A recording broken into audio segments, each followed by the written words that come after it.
మంచిర్యాల జిల్లా శ్రీపాద ఎల్లంపల్లి ప్రాజెక్టును మంత్రి శ్రీధర్ బాబు ఎమ్మెల్యే రాజ్ ఠాకూర్ కలిసి సందర్శించారు. ఎల్లంపల్లి ప్రాజెక్టుకు భారీగా వరద నీరు చేరుకుందని అధికారులు ఇక్కడే ఉండి పర్యవేక్షణ చేస్తున్నారని మంత్రి శ్రీధర్ బాబు తెలిపారు.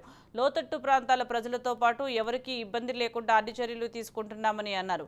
తమ ప్రభుత్వం ప్రజల సంక్షేమాన్ని ముందుకు తీసుకువెళ్తూ ప్రజల అభివృద్ధి కోసం పాటుపడుతుందని మంత్రి శ్రీధర్ బాబు చెప్పారు.